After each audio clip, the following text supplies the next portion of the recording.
On the outskirts of a small town called Blackwood, Vermont, there was an old forest known as the Black Forest. No one dared to enter it after sunset. Locals believed the forest was cursed, home to a dark entity known as the Hollow Man. One October night, as the leaves fell and the cold wind bit at the skin, a group of 4 teenagers decided to test their courage. Emily, Jake, Sarah, and Marcus were childhood friends who had grown bored of the old myth. They agreed to venture into the Black Forest despite all the warnings from their parents and the townsfolk. "We'll just go in for a bit, take some pictures, and leave. Nothing to worry about," said Jake confidently.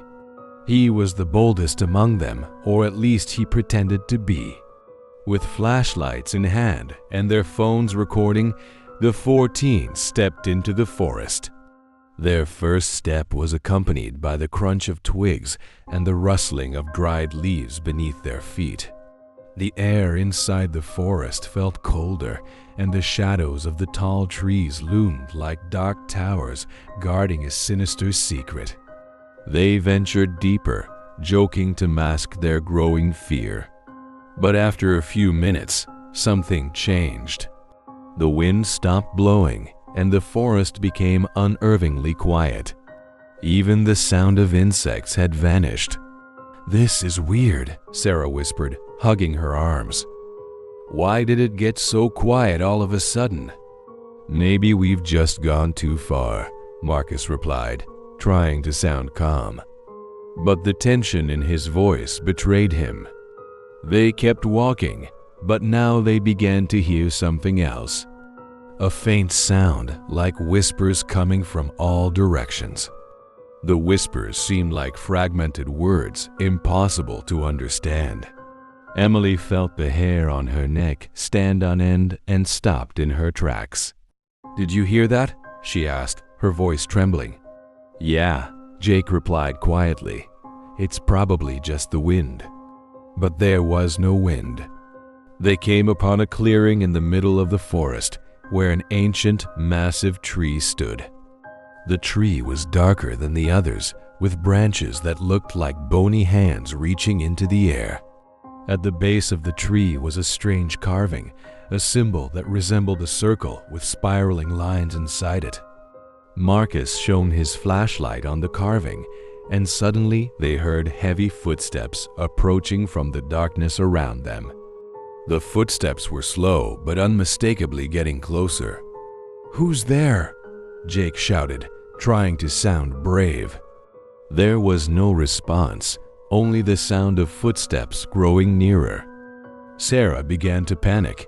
"We need to leave now," she said, her voice almost breaking into a sob.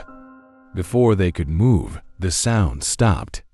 Then, from behind the trees, a tall, gaunt figure emerged.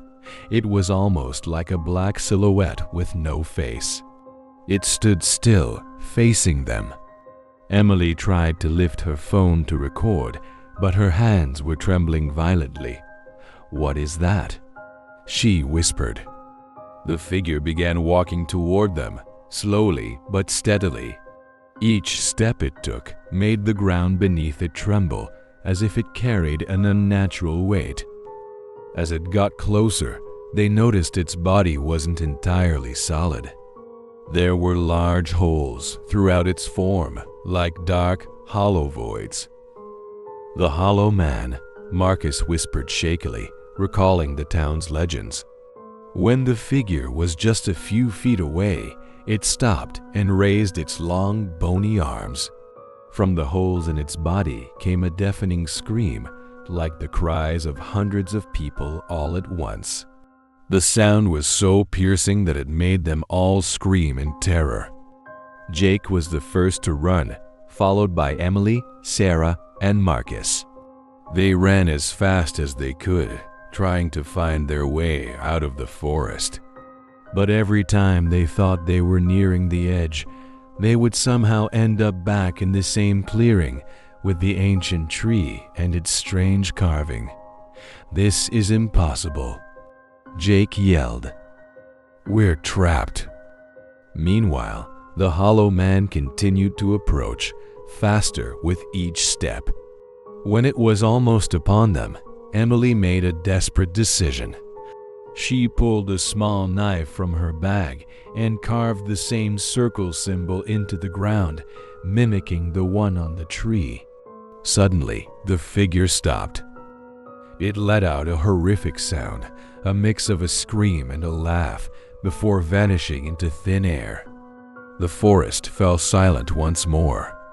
The 4 teens didn't dare linger. They eventually found their way out of the forest and ran as far away as they could. From that night on, they never spoke about what had happened in the Black Forest. But each of them often heard whispers at night and occasionally saw a tall, gaunt silhouette in the corner of their vision. The Black Forest never forgot them.